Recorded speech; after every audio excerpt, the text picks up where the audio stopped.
What is going on, everyone? My name's Boit, and I'm back with some more Age of Mythology. The Titans action spawning in the yellow color, playing as Ra. His name is Mechanics. His partners today in the sky blue color, playing as Thor. His name is Shadowfax. And finally rounding out the team in the purple color, playing as Isis. His name is Matrius. Their opponents today in the green color, playing as Poseidon. His name is Zokyo. In the blue color, playing as Loki. His name is Sparks. And in the bottom of the map, in the red color, playing as Hades. His name is Farron. We've got ourselves a new, very exciting God pick, God composition here for game number 2 here. Anatolia.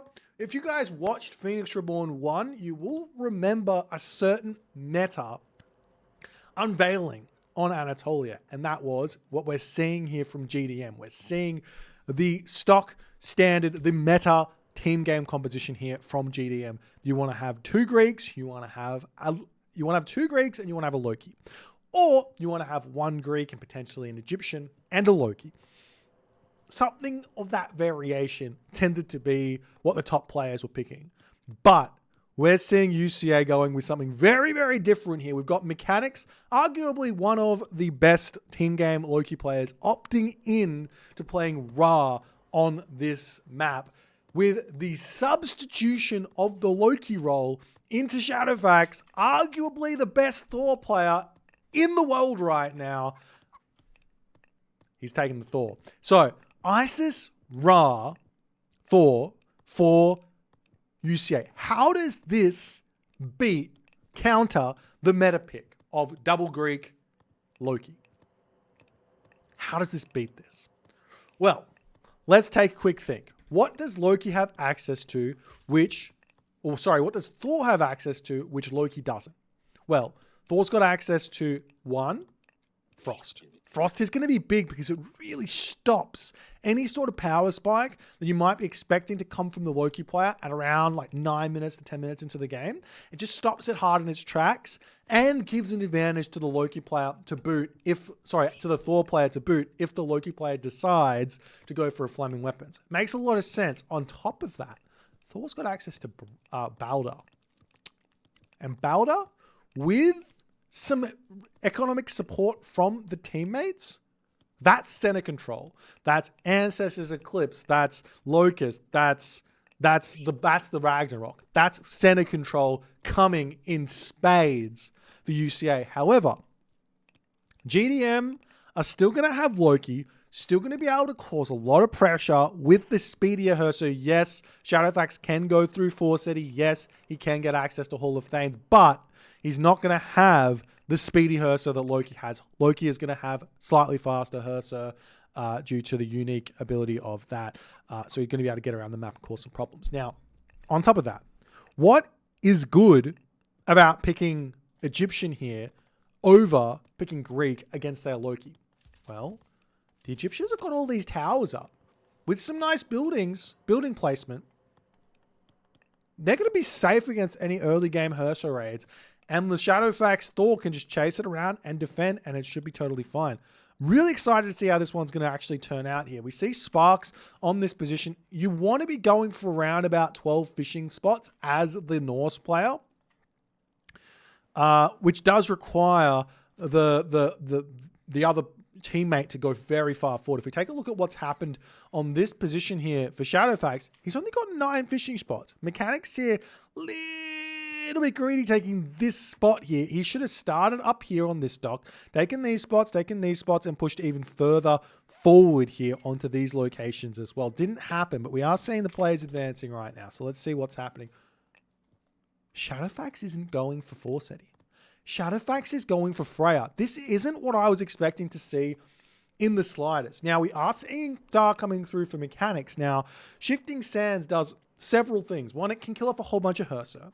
2, it can Shifting Sands a teammate who is going hard on land into a very, very favorable position.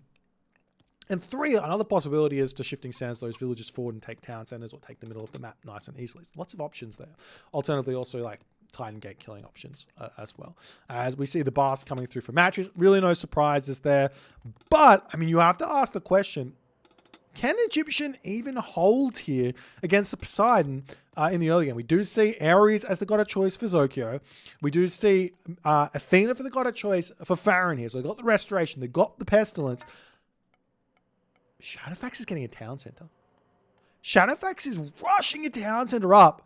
Can Sparks get over there? This is going to be huge. This is going to be an absolutely gigantic advantage for GDM here. If they can stop this town center, the Ulfsark is spied. They know this is going up. The Hersa are coming in. Shadowfax is going to have to abandon ship here. He's in his main base. He's gotten nothing over here. The temple on this position. He's gotten nothing close to this location here. We see Sparks attempting to get a little cheeky house up to block the Hersa in. Shadowfax retreats away, and his town center, for the time being, has been denied. He does decide to turn around and take this fight. Might not be the best of ideas considering he doesn't have that many military buildings down. The Valkyrie going to be searching around for something to kill off as he does spot a Minotaur and an Ajax over there as well. And Shadowfax is going to be pulling back to his main base here. Hall of Fame's on the way for Sparks per scene. Also just about to finish up there for Farron as on the water. No surprises here. Trireme coming through. Cyclops causing problems over here. On this position, we do see Mechanics putting some pressure on Farron. Not having as many Trireme as I would have liked to see here. He went for Purse Scene, which is a no-no in team games. It's a no-no on team games. You don't want Purse Scene straight away. You can get it a little bit later. Don't get it straight away because you want to have that advantage on the ship numbers. But Farron obviously not 100% aware that that's the case here, as it looks like Zokyo and Mattress for the time being going a little bit equal. The big question is, how heavy on wood is Mattress going? He's forgotten his armory here. I don't think he's gone too heavy on wood. So he's playing defensively here. He wants a good heroic age timing. But Shadowfax on the back end, he's getting harassed in the main base by by Farron and Sparks here. The watchtower is up. Does Shadowfax have Dwarven Mine? No Dwarven Mine, so he has to come and sit under this. He's in a really, really tough position here. Send that Cyclops and the Theseus forward and just triple onto Shadowfax right now would be absolutely huge, as a cheeky Mattress Priest gets sniped down. The Ulfsark dives into the watchtower. Hersa going to come in, bash this one down. We do see a handful of Axemen coming over for Mattress as he realizes things have not gone to plan at the start, in the start of this game here. As the Minotaur coming over, getting a little bit of harassment onto these villages. Farron's going to be a little bit more careful here. He has been pushed back. Now, luckily for Farron and Team GDM, losing this bottom water doesn't matter that much. They've still got the top water here to fish from. So that could be a way forward, as we do see Zokyo now starting to put a little bit of pressure onto Mattrius here. Going to be distracting him a bit. Mattrius is obviously a little bit distracted with his own Axeman, trying to cause problems for Sparks here in this game. Sparks is starting to get the walls up all across the map. I absolutely love this. Pestilence, not Pestilence, but Prosperity coming down as well. Great micro here from Zokyo as Mattrius not paying attention in this one. The Cyclops is back in yet again to cause a lot of problems here. Who's winning this fight is the big question. It looks very, very equal. 14 apiece at the moment in terms of boat numbers. But obviously, Zokyo here, he's probably got a little bit more oomph, and he is grabbing a talent center. Already has that second talent center in, so he's going to push himself a little bit further in front right now. But Mattress now going to the heroic age. The Axeman is still chasing down things over here, but Sparks has got a troll out, going to be taking those down nice and easily. Still getting walls up on this position here for Sparks as the cheeky little forest fire is down. Shadowfax now coming through to push Sparks back. Sparks has only got these Hersa out at the moment, and I mean, here's the thing.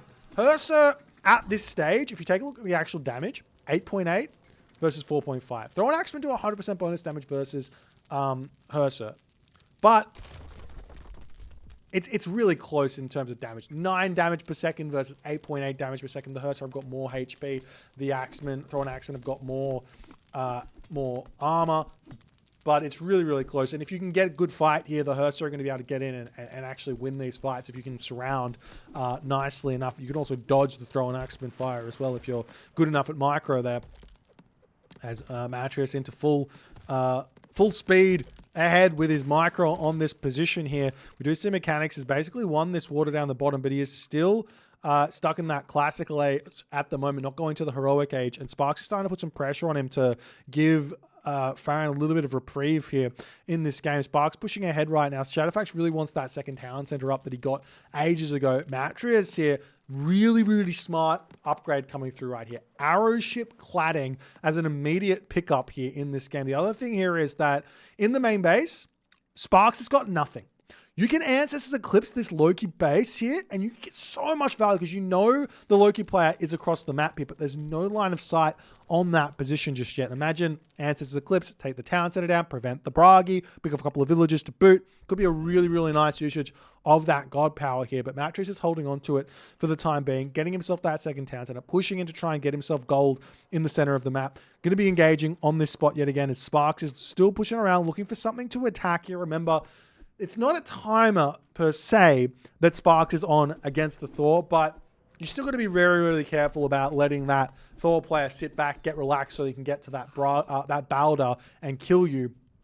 Now, there is a timing here of around about 30 seconds that Sparks can click Flaming Weapons. If he goes for it immediately, he's got around about 30 seconds of Flaming Weapons before that Frost comes through. But we will be seeing Sparks grabs the forward town center. He's on 2 town centers. He's taken Shadowfax's second town center.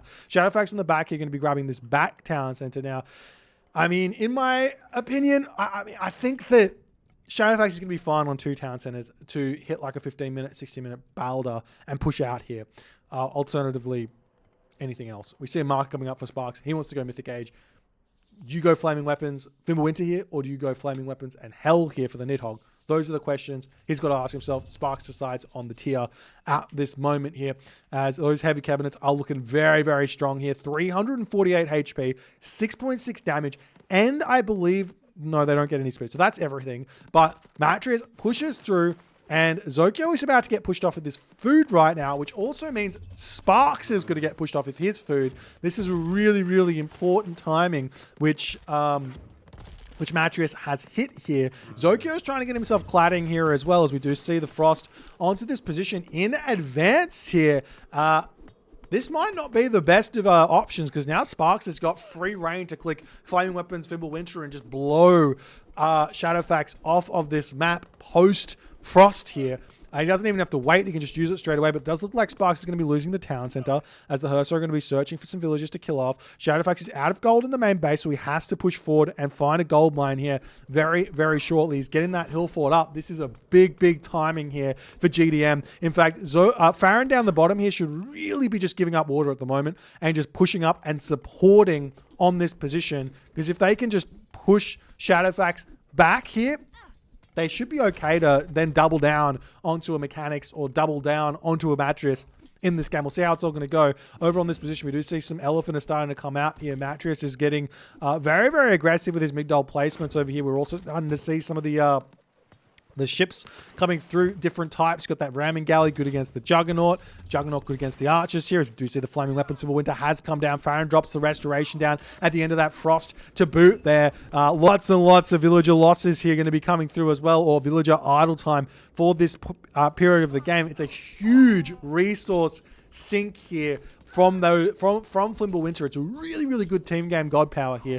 We'll see if it's going to be enough for GDM to hold and grab this middle position back as well, as the Dwarves getting pushed back here as well by those Wolves. Lots and lots of Dwarf kills here to boot. 4 seconds remaining on that Fimbulwinter. Town Center coming up on that position there as Shadowfax's hill fort on the front is going to be getting taken down. Great play here. There is still that Ancestors Eclipse remaining here as Heavy Elephants has come through for Matrius. He's going to be able to click Ancestors Eclipse with those Elephants to push forward and get a lot of value here. But Farron, he's now got that Underworld passage. He's in the Classical Age. He's 2 town centers. Doesn't need fish.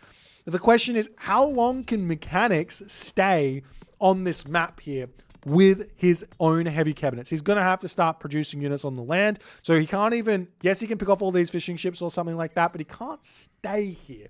As we are seeing Farron actually building some triremes. I'm not sure how that's going to go, if he's got cladding or not just yet, but those Mechanics are probably going to be happy to trade those off, in all honesty, rather than just deleting them, as Mechanics is now gearing up to push into the middle of the map here.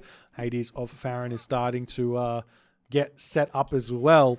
As do we see the trade route side? There is a market up here. Market's coming up for Matrius as well. We don't see a sky blue market on the corners just yet here for Shadowfax. He is in a very, very tough position right now. He's got 0 gold in this game here, and GDM is playing this one masterfully thus far. And not only that, look at Iron Mail coming through here for Sparks. His armory upgrades are absolutely beautiful. Mechanics getting a hit on this position as well. Zokyo going to be dropping down the Pestilence here. Elephants pushing through here. We do see a majority Toxotes coming through. Those are not the answer to Elephants. You want your Prodromus or your Hoplites out to be dealing with Elephants, as Matris is still holding on to this Ancestors Eclipse for some reason. The longer the game goes on, generally speaking, the weaker Ancestors Eclipse is going to be getting. Right now, Zokyo's got no heroes out, so it'll be a really, really good usage where that's concerned. We do see a huge Locust getting dropped down onto Sparks here. 1, 2, 3, 4, 5, 6, 7 villages down, and a lot of low HP villages. Sparks is going to be moving up to a different gold mine here onto that location there. He does have 3 town centers, going on 4 town centers at the moment, so he should be able to be fine here to reboom in this game. But right now, what Sparks needs to be trying to do is wall down this bottom, get in on that trade route nice and early. Don't wait for the late game to block off the trade route. Trading in team games is so obscenely important. We also see with Sparks being 3 town centers, nearly 4 town centers, he's going to be able to get a lot of myth unit spawns coming through from all of these Herso that he's got out with all that extra population space. Still taking these fights. You've got to be a little bit careful not to face Herso up against those Axemen of Mechanics, but doing a good job nonetheless here. Is where the dwarves are all over here, as we do see that Sparks here is not taking this one slowly at all. Answers Eclipse getting dropped down here, but there's Herso are in on this position, so this is free favor here for Sparks. We'll see if he's going to get any myth unit spawns. There's a Mountain Giant. That's a big help, as even more of these minions getting taken down. This is not the Answers Eclipse you're hoping for if you're a UCA fan. Lots and lots of minion spawns getting taken out, basically giving free myth units over to Sparks, who is really helping Zokyo stay alive here against Matris, pushing him back in a big, big way here. Meanwhile, down on the bottom of the map, we do have Shadowfax in a good spot with his throw and axe. These Herso, they're still relatively strong. The throw and axe is slightly winning these fights in terms of damage per second, but the Herso, they've got a lot of HP and they've got that armor, which is gigantic here. Shadowfax, even with the Thor armor upgrades, he is behind in a big way compared to what Sparks has got here in this game. Going to be retreating away from those thrown axemen for the time being, looking for something else to attack as a hill fort is back up. Shadowfax is going to attempt to get onto this gold mine over here. You have to imagine that Mechanics here, with a huge trade route, with Ra, with empowerment, he can feed Shadowfax here in this game, but he needs to get that trade route started. And GDM needs to be hyper aware that that's something that is a possibility here for UCA to be going for. Meanwhile, we do see Mechanics here is pushing in, going to be taking out those Trireme on this position, back onto the fishing spots here. Farron's in a good spot right now. He's not behind against Mechanics at this moment, which does breed really, really good things for him, because if you get past the mid game against Ra as Hades, generally speaking, you should be able to go toe-to-toe, or if not, be in a better position. Very, very simply, yes, there's still late game shenanigans that can be at play, but at the very least, your units can compete with those Ra units there. As Sparks is getting beaten back on this position, he's actually pushed off gold at the moment all around. He has not secured his gold mines here. Does he have any trade routes started is the big question. No.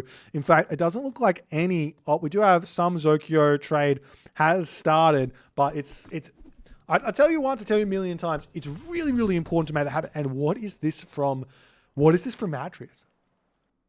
Guys, Matrius is getting Funeral Barge. What does this do? That is insane. That is an insane upgrade that we never see picked up. Is Matrius Mythic Age? Matrius is Mythic Age. He's gone through Osiris here, gets access to Funeral Barge, which does 200% bonus damage versus Archer ships, which basically means this water is gone. GDM loses this water at this moment. Look at the damage onto that! It's insane. All right, guys. Enough insanity. Enough insanity for one day. We do have now Sparks finally pushing in onto this location. He needs to get towers up, walls up. Could have done it ages ago. He's put all these walls up over here, but it should have been something that was a focus much, much earlier, at least to cause some distraction to your opponent where that's concerned, but has not happened just yet. But we do have the Hersa coming in onto this spot, trying to get set up here, trying to get those walls in onto this position here to shake up that trade route. 132 gold a trip here, 166 gold a trip here. It's a big amount of gold there.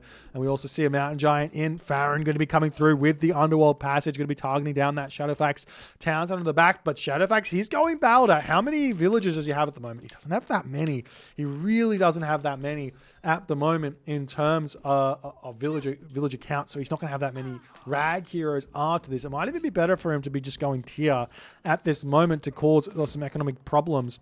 So we do see the raid still coming through for Shadowfax, trying to push these players back here as the Mountain Giant can be helping out with the help of those Petropolis over here. Some Axemen are coming back here. No attempt to come back here and defend just yet. Some Chariot Archers coming through. Good reaction from Sparks there to jump into the towns, and are going to be taking down those Chariot Archers relatively quickly here as the town center does end up falling here. Shadowfax down to one town center at the moment. Some mercenary cavalry and mercenary going to be coming in onto this spot as Shadowfax coming back with his tiny army at this moment. Farron going to be dropping a fortress down here as well. Any attempt at a catapult or something here from Mechanics. Mechanics is almost up to the Mythic Age. It's going to get scary for GDM here against that one there if he's going to be giving up this specific area with these forests here onto this town center. We'll see if Farron's going to be able to fight back there after securing this position, or what's going to be happening where that's concerned. As some more Petropolis are going to be coming out. We do have the Son of Osiris going to be making its way up to the top side of the map over here. That's a red Farron unit, not anything else. And it does look like everyone is now focused on this back position, which does give GDM that ability to push forward. It looks like, I'm not sure when this happened, but UCA has managed to resecure this town center and this gold mine. So Shadowfax is now getting some gold income. The big question is, can GDM hold on this spot? At the moment, it's looking like Zokyo is able to push forward here for the time being. So they're gaining some ground back for Zokyo. Zokyo really needs to get his upgrades in and realize this game is probably going somewhat late here. It's really, really close at this moment as Sparks comes through the Underworld passage with his Thrown Axeman, but double Son of Osiris in at the moment here for UCA against this army. They're doing so much damage at the moment. That's 120 damage per attack here coming from those Son of Osiris. It's absolutely insane the amount of value they're going to be getting here. As the Thrown Axeman getting taken out on this spot, there is the fortress up at the moment, but it looks like GDM's Underworld play has not garnered them the success that they would have really, really liked. The next thing here for UCA to be concerned with, and also GDM here, is get yourself walled off. There's so much potential here for Thor and for Loki to get side builds happening here. Not only that, also obviously like transport ship shenanigans or something here coming in onto these bottom positions are always really, really strong. We see on the bottom here that Mechanics has cleaned up a lot of these docks down there as well. He's also pushing forward on this position here. Mechanics is in a great spot right now after having dealt with that Underworld passage on the back here. Shadowfax trying to get his town center back up. We've got Dwarven Augur coming through as well with the attempts to potentially go for a Ragnarok portable ram mixed in Ragnarok to really push through any sort of fortified locations. Meanwhile, Farron back over here. Is he making himself? He's making himself catapult here. I think he's still in the heroic age, which is a problem because he needs to be mythic age with those Heliopoli to break through. We do have Sparks recognizing, get some walls up for those weak Petropoli, take down those towers. Good way to play. Good idea. Good teamwork where that's concerned here.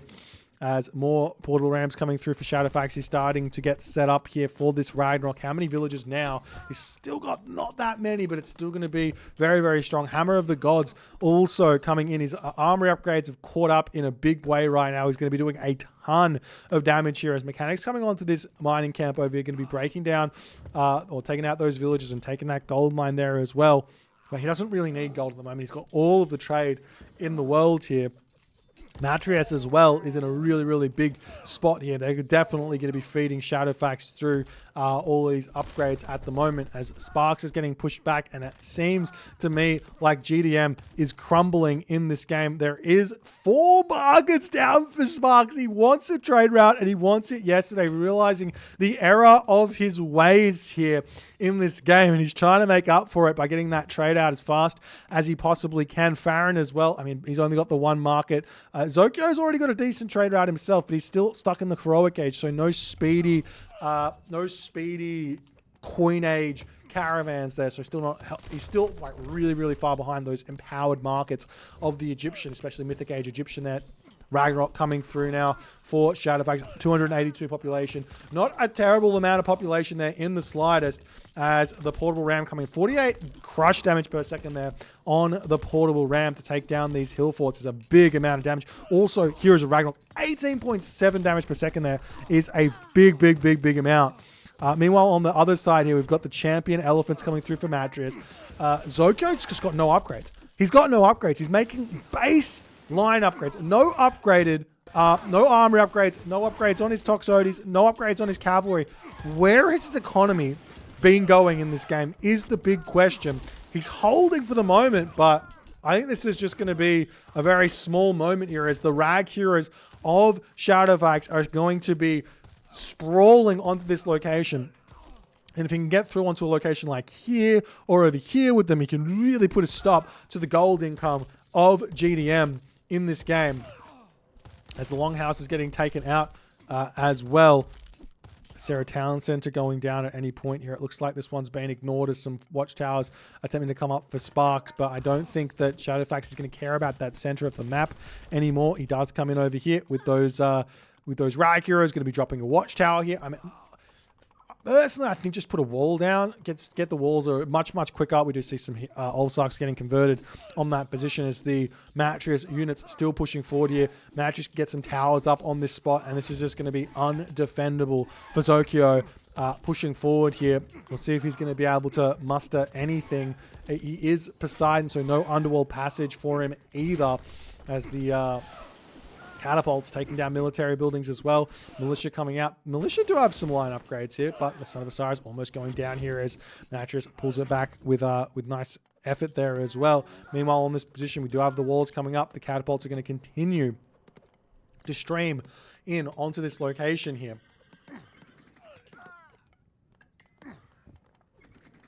An attempt to take this town center down. You see any... swallowed a bug or something. I don't know what happened there. As all the units coming through, more towers coming up. We do have some Apaspis coming through in an attempt to defend this one, but Zokyo says he is way too far behind. Sparks was not able to carry this one home. And Zokyo taps out as well. And UCA holds on here. They were in a very difficult position in this game, to say the very least. Shadowfax's town center got denied early game. Sparks got off a brutal Flaming Weapons Fimbulwinter timing. Shadowfax wasted his frost. Shadowfax is on one town center here with a lot of villagers killed.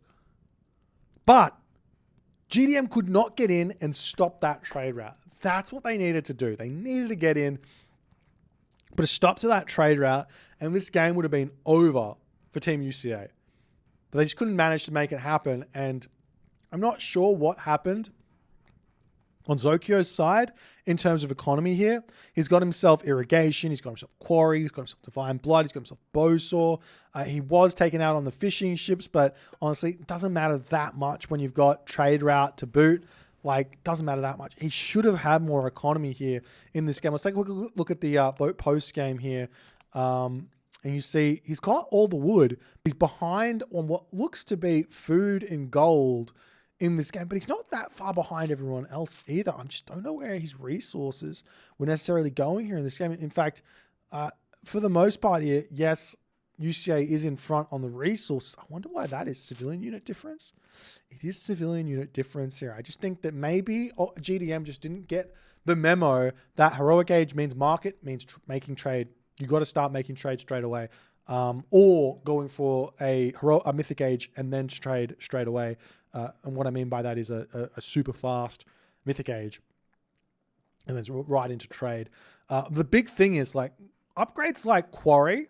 When you've got a 100 gold trade route, doesn't matter. You don't want Quarry. You want 5 extra. So Quarry costs 500 resources. It's a gold upgrade, the final gold upgrade. Quarry, you want 5 extra donkey caravans with those 500 resources. You don't want villagers on gold. In fact, there's an argument that playing as a god like Poseidon who gets the Skylar, that you should just fast heroic on this map. Don't build any archer ships. Fast rock on this map, drop a market straight away, make a trade route straight away, and not leave your base to go for those forward gold mines. There's an argument that could work. Or maybe you can leave for a little bit, but then you don't need more than one extra gold mine out of your base or something like that. Interesting thoughts. If you guys enjoyed this game, please consider the follow on the Twitch. If you're on the YouTube, hit that subscribe button. And I will see you guys in the next game.